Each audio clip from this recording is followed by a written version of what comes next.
Okay. Um, well, good afternoon, everyone. This Apps and Tools call we wanted to devote to um, ingesting and modeling images for Vivo.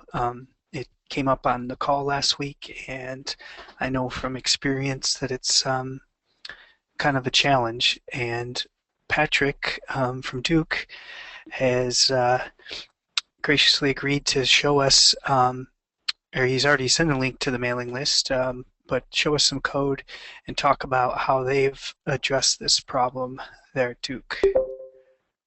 So the link to the call notes is in the chat window. So if you want to take a look at the agenda and add any questions you have there, or open any of the links I've put into the document.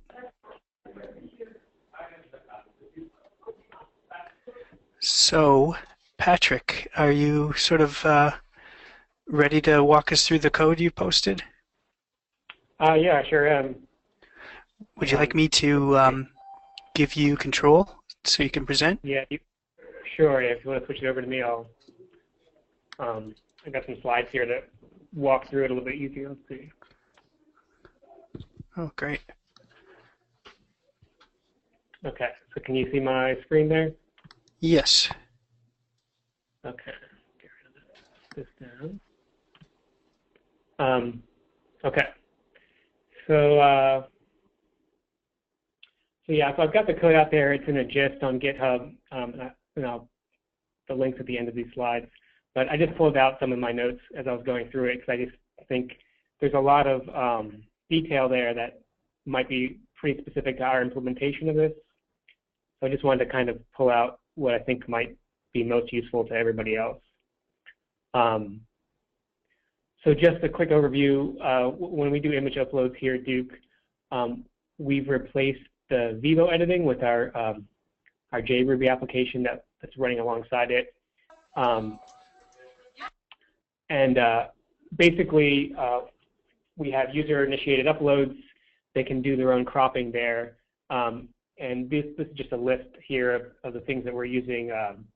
So it's Rails running on JRuby. Carrier Wave is just a Ruby library that facilitates uploading things like images. We're using some jQuery UI to do the actual cropping, and that interacts with the image voodoo library, which is a lot like image science in Java to actually do the cropping. So I was just going to show what that looks like in the browser. So here's my my new non-faculty profile in our test instance. So if I click on Manage this profile, I'll get taken over here. This is our admin application. And we have a photo here. So I can just browse and pick my photo. And of course, since I'm demoing it, there's been some kind of error. So let me just pick somebody else real quick. The demo gods are not kind today. Yeah, that's how I do things, right?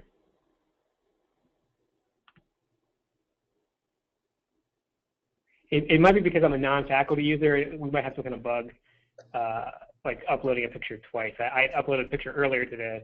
I'm guessing that I did something, got the system in a weird state. Okay. Okay, so here's my former advisor, John French. So he's already got a photo, but I can still just go ahead and give him a more whimsical looking octocat.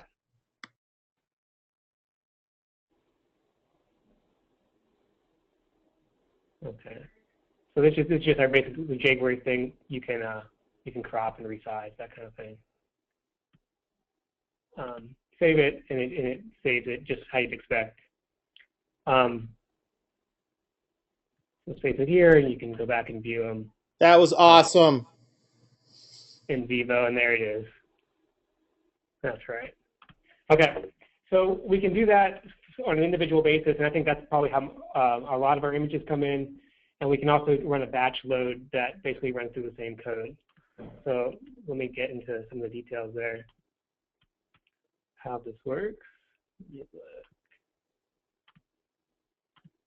Okay. So I think there's a few things there: file storage and the triples that we actually generate. So the way that Vevo expects images to be stored is like this. So you basically get your path of where your Vevo data is, your uploads file, and then you have this file storage root. This A with a tilde, that's stand-in for the namespace, which is going to be specified in this file here in data uploads. So it's basically just whatever your namespace happens to be. And then so we assign each person gets a URI. All our faculty members get a 7-digit URI,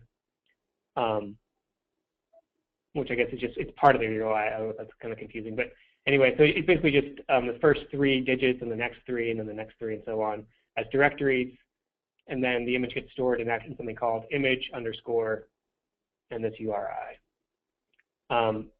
The thumbnail, which is what you actually see when you're looking at a Vevo page, this is the thumbnail view, is going to go in, and it's almost the same thing here, just with the thumbnail, the thumb prepended there. And so I forgot to show you that. So if I click on this, we actually have the original pre-cropped image that comes up, that's stored as the image, and the thumbnail is this 200 by 200 pixel crop right here. Okay.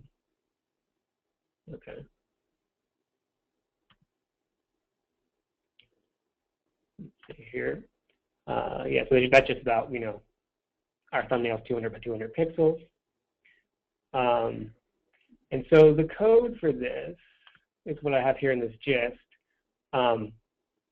It's basically this profile image uploader, if you're taking a look at it. And it does a lot with this carrier wave library. So a lot of the complexity here is, maybe incidental to our implementation of it. But you can see that we initially create a version that you see when you're actually on that crop page, which is 600 by 600. But then, actually, I think I'm wrong about that. I'm not quite sure what we use this for. But here's where we create the thumbnail version. This is just about that jQuery cropping, and we get these parameters in so we know how to crop the image. Here's how we set the file name, all that kind of thing. And then down here, this is actually the method that's going to create that directory of the first 3 digits, and then a slash here, and the next 3 digits, and then another one. Yeah. So if you're taking a look at this, just remember that a lot of this is just so we can cooperate with our uploading library. Let's see here. So we basically create 4 RDF nodes as we go through the process of actually mapping in the RDF to represent these images. So it's the image and the thumbnail, and those are the files themselves. So they get the URI there is our basic namespace plus file underscore I for image, and then that person's URI again is what we use to create these, and the thumbnail just gets it with a T here. And then in addition to the image and thumbnail, there's actually the file byte stream that's represented in the RDF. And we sometimes refer to that as a location. And so we have an image location and a thumbnail location. And for whatever reason, the way that the URI that we use to represent those is actually just the namespace plus I and the person's URI, and T plus the person's URI. So that's that. And so here's sort of the core triples. If you look at in the gist, you can see our map files have more information about the kinds of all the triples that we're putting in here, and you're going to see those in these properties methods. That's how our mapper works. We give these properties, and so you can see this is the predicate and the object of our triples. The subject is kind of implicit here. Since it's the image map, it's the image. If you were looking at the file the image file location map, that's going to be what I was calling the location in the slides. And you can see it's got just a couple properties that attach to it. Anyway, so basically it comes from the person. You get Vevo main image to the image. The image is going to have, it has a file name attached to it. It has the download location attached to it. That download location has a pointer to a direct download URL. And that's the URL that you actually see in the browser when you're navigating to the image. So it's this thing right here.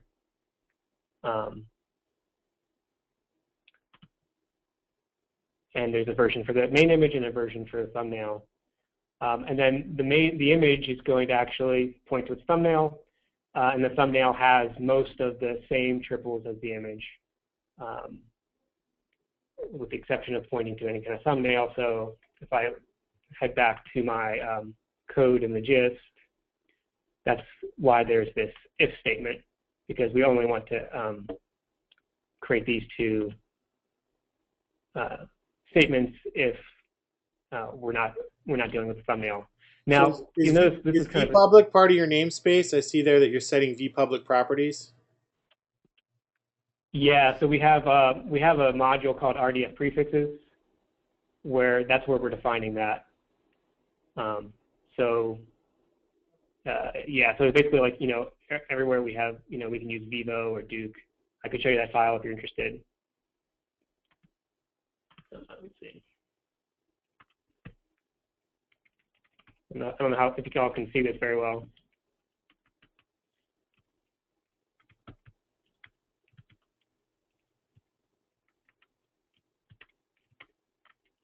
I think it's in. Yeah, I don't have it right now, but if you're interested in it, I could show it to you. I No, think that's it's just cool. It'd just different. be interesting to see how other people are doing that. Defining them all as statics or something, or as global variables. It's interesting.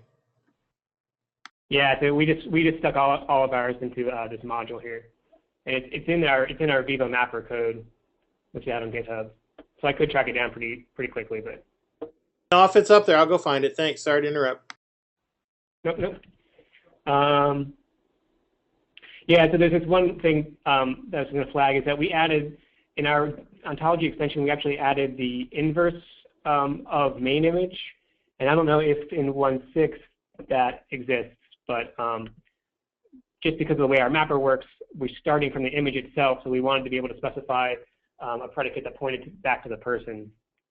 So that's why we have this kind of funny Duke image of, that's the inverse of main image, which is what I imagine most people are using. Okay, let's jump back over here, see where I am. Yeah, so I think that's pretty much it. I just in case I share this, I just dumped a link to the gist. Some of the documentation, there's some really good stuff, especially this page is really good, that Jim Blake put together. And one thought when I was doing this, it's been about 1.5 years or something, but I guess I thought that maybe file storage location could be configurable as a triple, and I don't know if that would be an issue for other people, but for us, it was just a little tricky to get the images into the right place in the right format to sort of match the what is expected by Vevo. But now that we have it, it really wasn't that hard to figure out and put in there. So I don't know if that's worth it or not. I think that's my basic run through.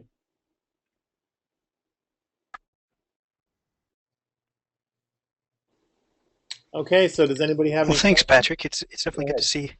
Go ahead, Ted. Sorry.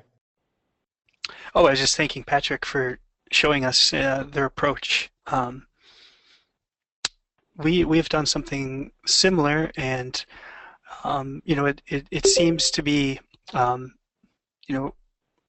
like I said, a similar approach. Initially, we had hundreds of images for all the faculty, and what we ended up doing was creating a local directory that matched the file naming conventions that Patrick showed, and then when we were done, we rsynced that directory to the Vevo server, so that everything was sort of in the proper place for the web application to read the images.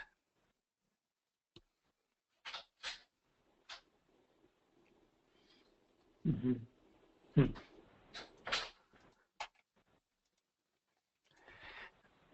Tammy, does this answer any of the questions you have or introduce new questions? Yeah, actually, this was great. I really appreciate Patrick's help and you for setting this all up. Thank you very much. You're welcome. Yeah. Yeah. I mean, after I went through this and I was going back, I think the documentation there is pretty straightforward. It's just, I mean, it's the whole, like, dealing with image uploads can be a little tricky, especially if you're using a third-party library, like, that's kind of opinionated about where things should live and all that kind of stuff. Mm-hmm.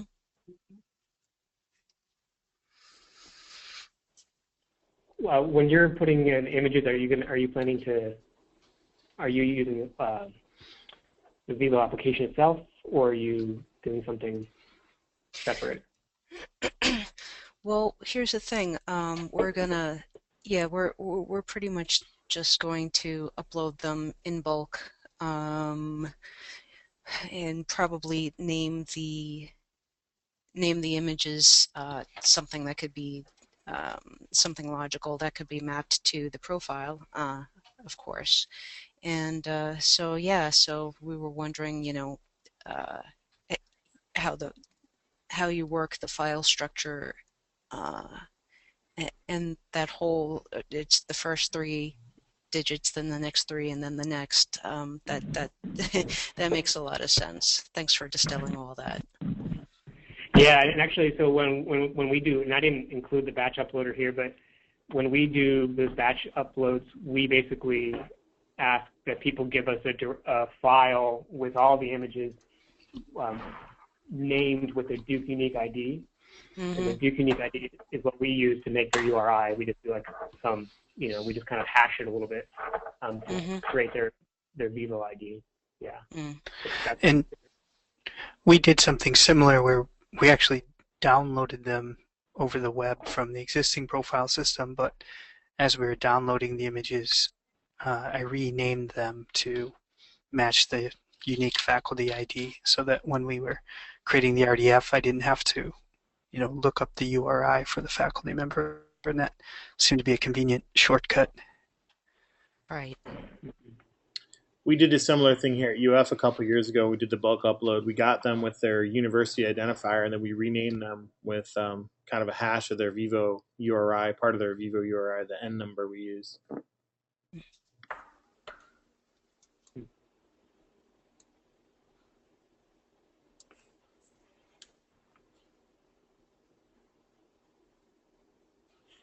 Yeah.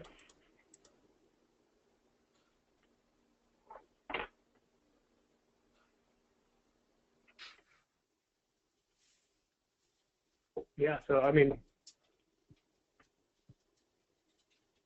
this is pretty straightforward. I'll stick these slides up. I'll stick them somewhere in the wiki so people could have access to. I mean, it basically just is a summary of stuff that's already there, but I was trying to pull out some of the main features.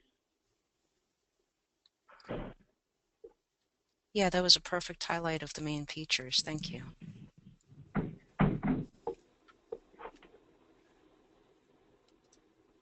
Cool.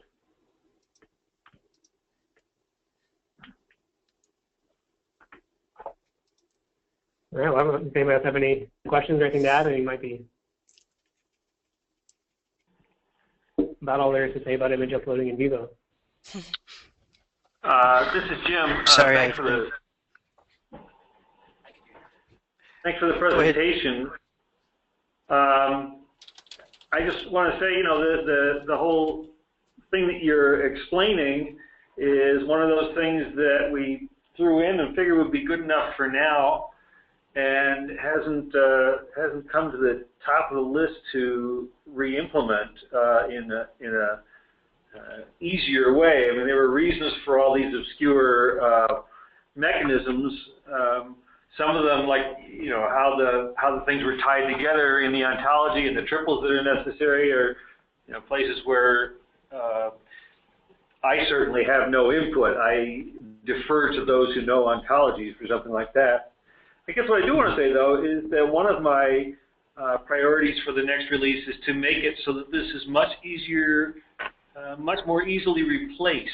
So if someone wants to come up with a file storage mechanism that doesn't use the 3-digit directory names and stuff like that, it'll be easier for them to not only implement that, but also to contribute it to the community, and it can be configured into VIVO. So I guess I'm hoping someone will be annoyed enough with what's out there that they will want to write a replacement, and I'll be glad to work with that person to make that happen.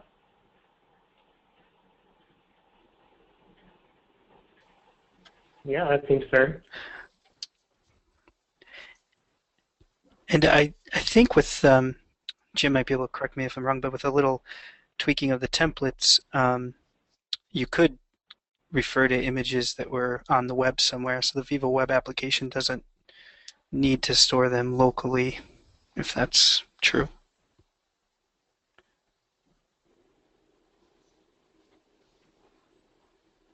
Yeah, again, that file storage subsystem could be referring to any place on the web. Basically, the Vevo code says I've got a URI here and a file name, and would you get me this image, or an input stream that contains this image. So the implementation of that system would allow remote images, or it's really open to your needs.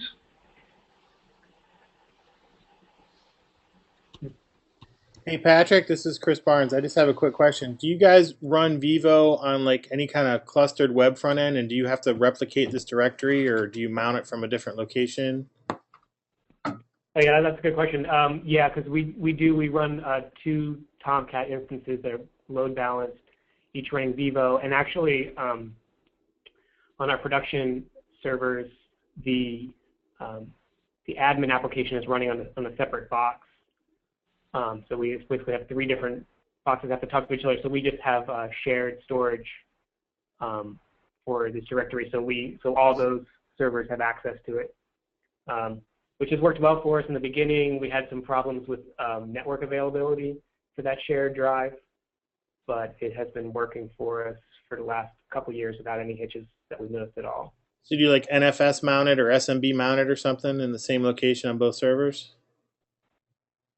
That I don't know. I don't know that level of detail. But Richard will know. I'll ask him and send you a note.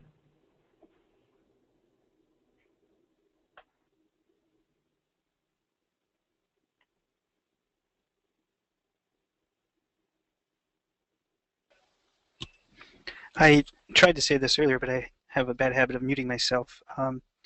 We used Image Magic for cropping the images in batches, and I put a link to that in the notes, but I'm sure there's other tools. Oh, that's great. I wanted to use Image Magic, but we didn't think we could get we didn't want to go through the hoops of getting it installed on our servers. That's why we ended up using this little library called Image Voodoo that we actually had to help wrap ourselves for JRuby to use.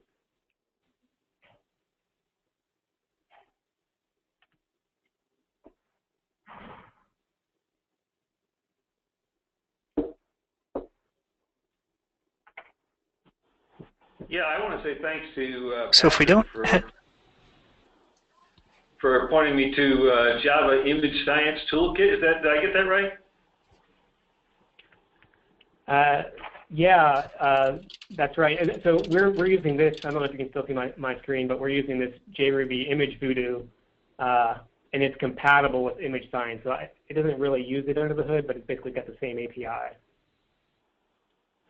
So, okay. Yeah. I don't know very much about Image Science, but I guess my guess from this is that it's used by somebody. Okay, well, I'll tell you, the thumbnailing code, is 100% Java, so that we're not relying on outside libraries, but it's not the best, and I'll be looking forward to having a look at the Image Science. Cool.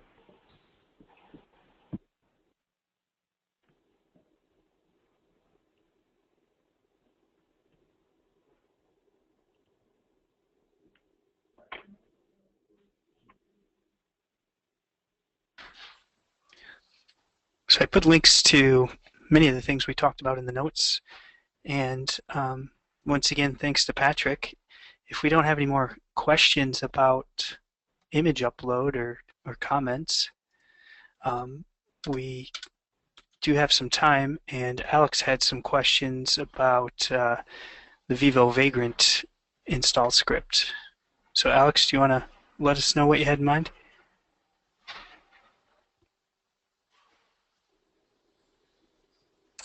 Thanks, Ted. Can you hear me okay? Hi, Ted. Can you hear me? Yeah, we can hear you. Yes. I can. Oh, okay. Yeah. Thanks. I guess the first question is to set context. So I was trying to set up multiple. I might be using Vagrant the wrong way, so I just wanted to kind of validate if my use case is valid with this group.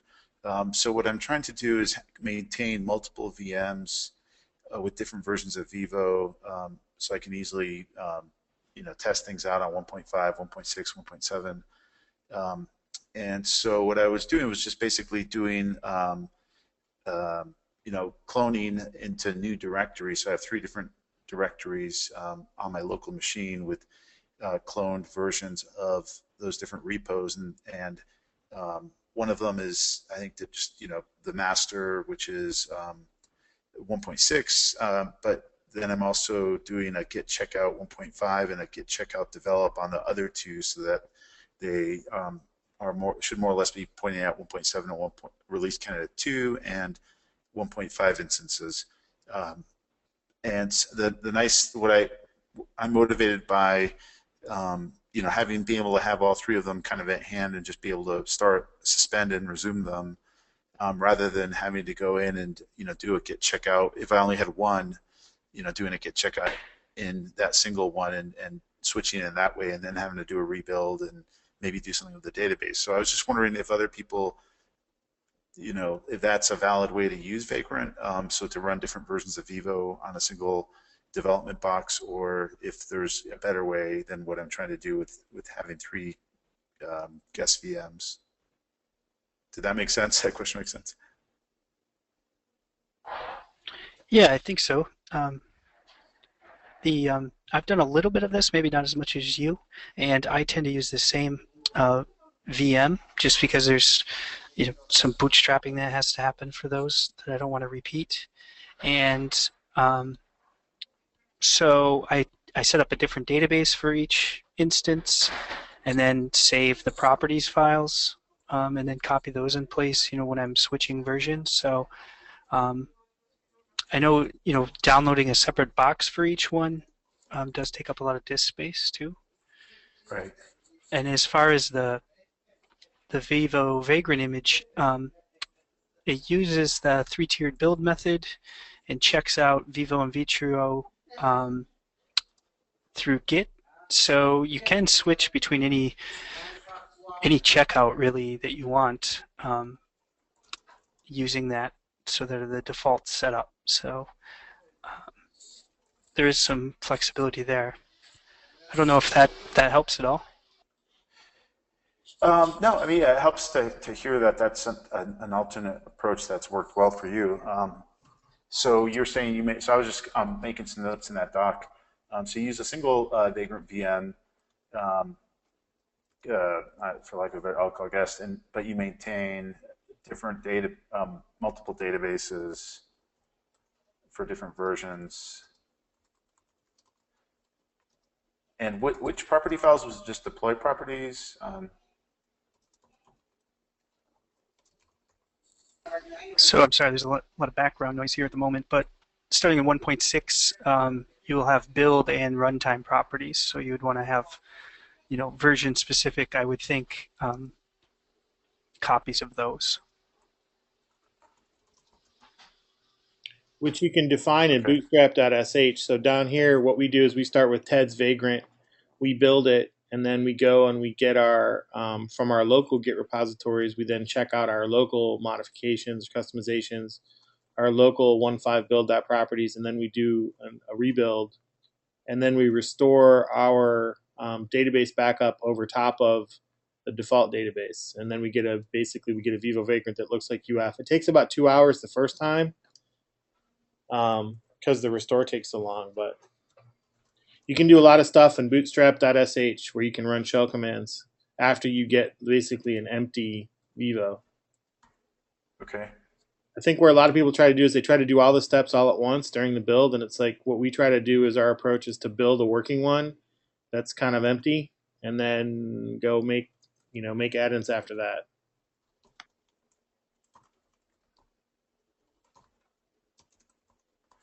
And then add on in the bootstrap.sh. Yep.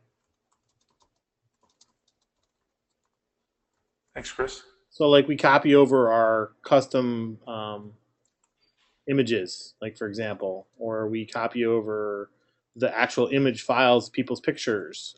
We do that after the build. Okay. But as part of the Vagrant up process, you know what I mean?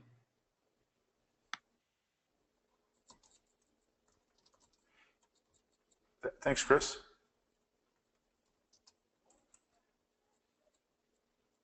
And FYI, we were actually. So my other question, if we have time. No, I was just going to say I was going to talk about your other questions. So we've been able to export the Vagrant that we had to an OVA, and just recently got that deployed to our VMware farm here on campus. So it's technically possible.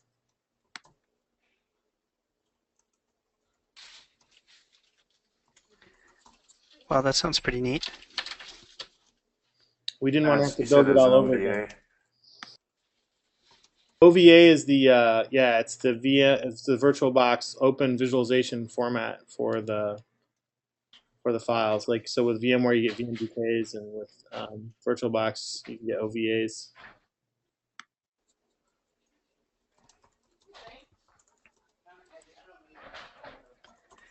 And Vagrant, as you're probably aware, is designed to do this type of thing. Support different virtualization providers. I just personally don't have any experience doing that, and there's probably a few tweaks that would need to be made to the install script if you wanted to use Vagrant to deploy to those other providers, and I'd be happy to fold those in if you find the problems. Yeah. Tweaks the Vagrant to the Vagrant install scripts. Yeah, provisioning scripts.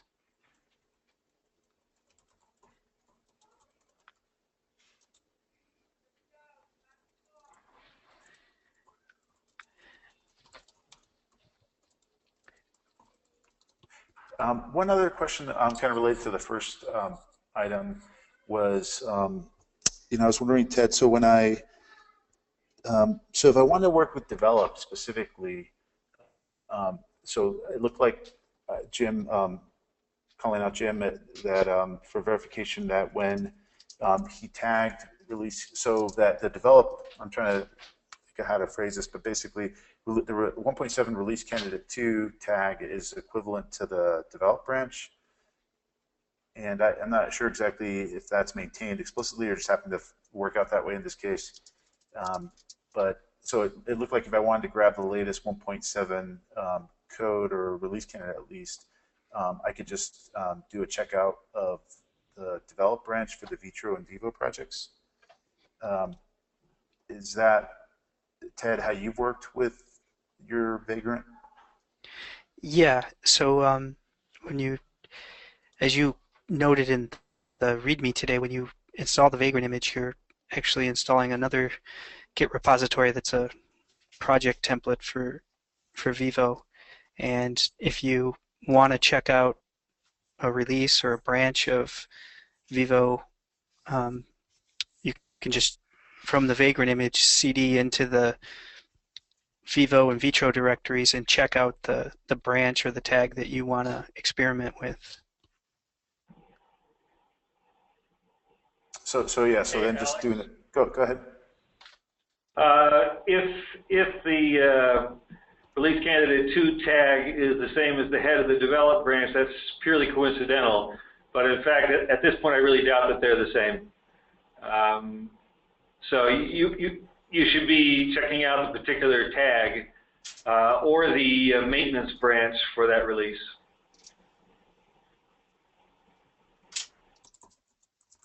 Okay. No, thanks, Jim. Yep. And somewhat related to this, Jim and I traded some emails about running Vivo under Jetty, which might be another way to sort of build different versions of Vivo and deploy them and test them kind of quickly. So that might be something to look out for. And Ted, are you referring to Jetty just being lightweight and so being able to run multiple instances in the VM, or?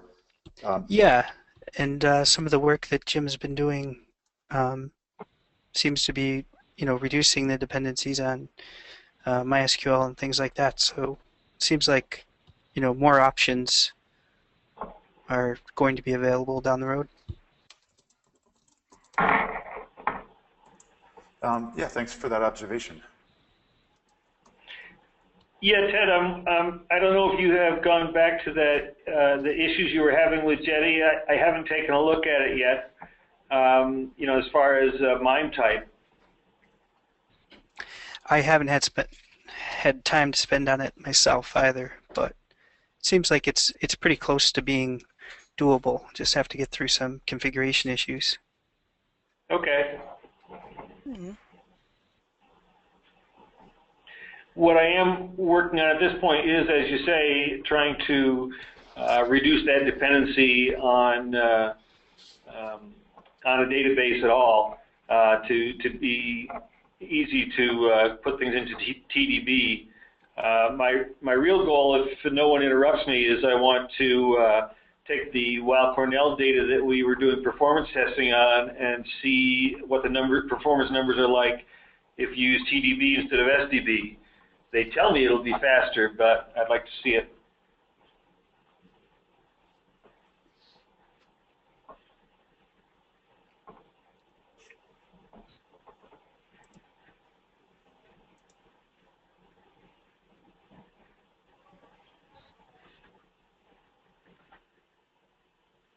So Jim, is the plan or the goal to store the Vivo sort of KB2 graph directly in TDB, or use it through like a Fuseki endpoint or something like that? What's the Yeah, thinking absolutely. Well, Brian Lowe did a lot of heavy lifting to make it so that you could either use a Sparkle endpoint, so you could use that instead of SDB. But there's a bunch of details. For one thing, you may have noticed that when you start up Vivo, it checks and makes sure that it has a functioning database connection. And unfortunately, it will do that regardless of whether you're using SDB or whether you're using a Sparkle endpoint, and that's a problem. So sort of tidying that stuff up into a more plug and play at this point is what I'm trying to do, to say, all right, if you're going to do SDB, you're going to want to make sure that there's a valid database connection. You want to get really helpful messages if there is not, but if you're doing TDB, then you want to skip those tests and perhaps do other tests instead. We're also finding that there's a bunch of code here and there throughout the application that's to deal with idiosyncrasies of SDB, and once again, we have to say, well, that code will be there if you're using SDB, but if you change your configuration to use TDB or a Sparkle endpoint, then that code won't be sticking its nose in. So there's still some work to be done, but like I say, John's out of town, and so I've been kind of keeping my nose down and trying to make this happen.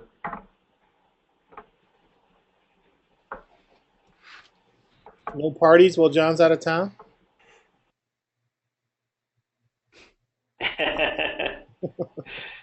Yeah, John's actually, we're expecting him in tomorrow, although he's taking the red eye from the West Coast tonight. So when he gets in, we'll talk about whether 1.7 is ready for release.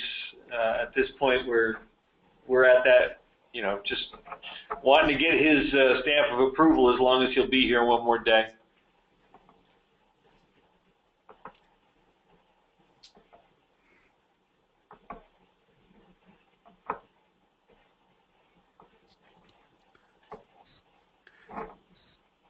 I see Alex is typing a question into the notes. Yeah, sorry, Ted. I haven't been on this call much. So I don't want to go out of bounds. I was just wondering if we had time, if I could bring up a quick question, just to see if this is an error that someone here might have seen. I could paste a little bit of info in the doc, just Go for it. if it's okay. Yeah, absolutely. So seeing this error when bringing some data into VIVO 1.5. This is with the harvester from an elements database, so it's publication data. And I appreciate any, either if someone's seen this error, great, and knows what it might be, or could point me in the direction of should I just jump into MySQL and start looking for something, or is there generally any documentation on the wiki or whatnot about debugging these kinds of errors where it looks like the data was able to get into the triple store, but it's, I feel like I've seen these before where, some data gets in that's bad and then it can't be rendered. We've seen this when we've brought in non-UTF-8 data. So we'll get characters and journal names that are like scientific elements, or we'll get Asian characters that somehow sneak through, and they'll get ingested, and then when the page goes to render, it blows up. So one of the things we've started to do is to start to do linting and looking for characters that are not part of the character set that we know VIVO expects. It's not that easy, by the way. It's like really hard. So you do that on the before the data is ingested. Yep. And then usually we run XML lint on the XML RDF output before we even do that. So there's like a couple linting steps that we look for.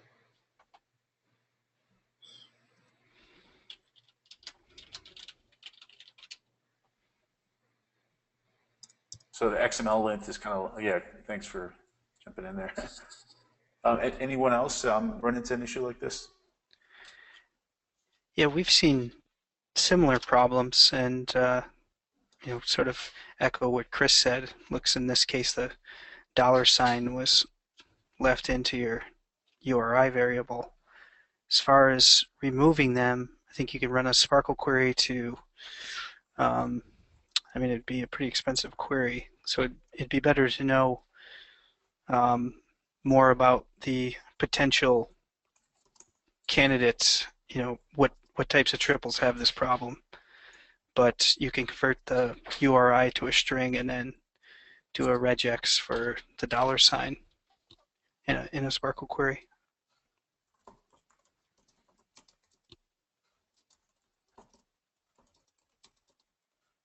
And that's for finding the ones that are already in there that are broken. Which is often hard to do. Right. Break a triple, you're like, ah!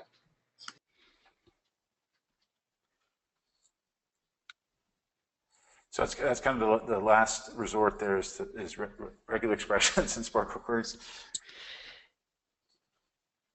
Yeah, I think for this problem, that seems to be the.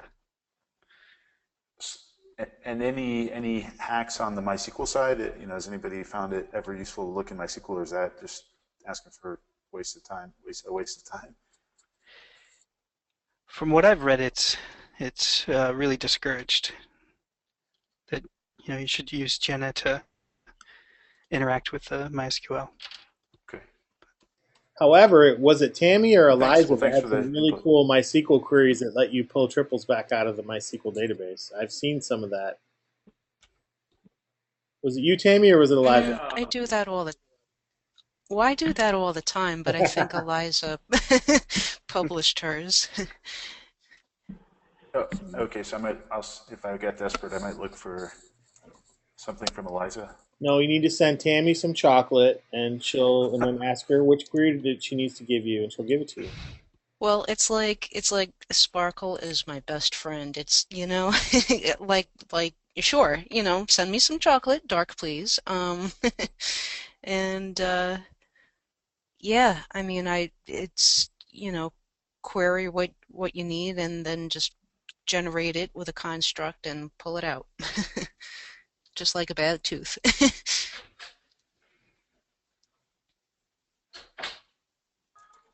Yes, I'm just starting to learn construct, and I'm no Sparkle expert at all, but I can see that construct is very powerful. So basically, the results of your construct query are the RDF that you need to either add or subtract. Would that be a good description, Tammy, you think? hmm But writing them is like an art form. Yeah, it can be. Great. Well, thanks again for the feedback. Alex, a couple of things. One, at the Implementation Fest, a couple of people were recommending the O'Reilly book. I think it's just called Learning Sparkle. Sure. And boy, that was great. I thought it was an excellent book. It certainly taught me quite a bit. And the other thing is that if you do want to do SQL queries, in the MySQL tables, it's not difficult. I mean, the format of those tables, the quads and the nodes tables, are pretty straightforward. I certainly would be reluctant to use SQL to modify the contents of those, but if you're using it for forensics to try to find something, like Ted said, the regex in Sparkle might be really time-consuming. Perhaps you could do something more quickly with a SQL query. Thanks, Jim. Yeah, it also, I think that earlier comment about this possibly being a non-UTF-8 character that's causing problems, that's also a good clue. Thanks, Jim. There's actually a cheat too, Alex. If you use a text editor like Sublime, you can actually force it to encode all of your data in a text file anyway, into UTF-8, which will usually tell you if you're having that problem or not. Right, and so this is data that's being pulled out of the Elements API, and it should be sitting on dissimilar and XML files, I think, before it gets then pushed into VIVO, and so I might be able to poke around and look. So yeah, that's a good idea. Well, thanks. I didn't mean to take up too much time. I do appreciate the opportunity to ask about this. That was a great question. By the way, I second Jim's recommendation for that Learning Sparkle book. That was the gateway book for me for Sparkle. Just opened up like a whole new world. I agree. I've been reading it since the Implementation Fest, and there's a lot of it. It closes a lot of loops, and so thank you, Ted, for recommending it to me. That's where I found it. I put a link for it in the bottom of the document.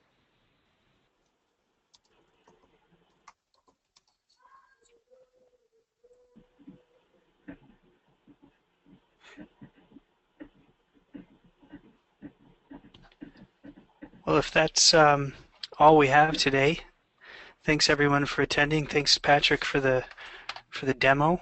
I think it looks like we did a pretty good job of keeping notes that people can refer to later. They're linked from the Apps and Tools wiki page. And I guess we'll see you again in 2 weeks. If anybody has other topics they would want to ask about or present, send Chris or me an email, or if you have any colleagues that you can twist their arm into showing us some work they're doing, that'd be great. Thanks, everybody. Thanks, Patrick. Cool. Thanks, Patrick. Thanks, Ted. Thanks, everyone. Thanks, everyone. Thanks, guys. Bye.